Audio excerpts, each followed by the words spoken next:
Hi friends, వంకాయ పచ్చడి ఎప్పుడైనా మీరు ఇలా తయారు చేశారా?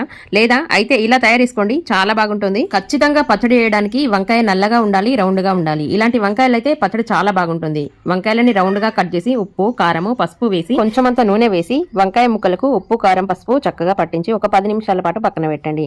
10 నిమిషాల తర్వాత వంకాయ ముక్కల్ని పెనంపైకి తీసుకొని కొంచెమంత నూనె వేసి అలాగే కొంచెం పొట్టు తీసిన ఎల్లిపాయలు వేసి బాగా వేపండి. కొంచెం ఉల్లిగడ్డ ముక్కలు ఇంకా బాగా వేపి తీసుకోండి. ఒక 4 ఎండుమిర్చి కాల్చి తీసుకోండి. ఎండుమిర్చిని గిన్నెలో వేసి చేతితోని బాగా మెదుపుకోండి. తర్వాత కొంచెం ఉప్పు వేసి మరొకసారి బాగా కలపండి. ఇప్పుడు కొంచెం పచ్చి ఉల్లిగడ్డ ముక్కలు, వేపిన ఎల్లిపాయలు వేసి ఉల్లిగడ్డ ముక్కల నుండి నీరు బయటకు వచ్చేంత వరకు కలపండి. తర్వాత వేపిన ఉల్లిగడ్డ ముక్కలు, కాల్చిన వంకాయ ముక్కలు వేసి బాగా కలపండి. దీంట్లోకి ఎండుమిర్చి చాలా బాగుంటుంది, కారం అస్సలు వేయకండి. తర్వాత దీంట్లోకి సన్నగా కట్ చేసిన కొత్తిమీర, కొంచెం నూనె గాని నెయ్యి గాని వేసి బాగా కలపండి. ఇప్పుడు వేసే నూనె మీ ఆప్షన్, ఇంకా వేసుకోవాలనిపిస్తే వేసుకోండి, లేదంటే వదిలేయండి. వేయకపోయినా బానే ఉంటుంది. రోలు, మిక్సీ అవసరం లేకుండా రోటి పచ్చడి చాలా బాగుంటుంది.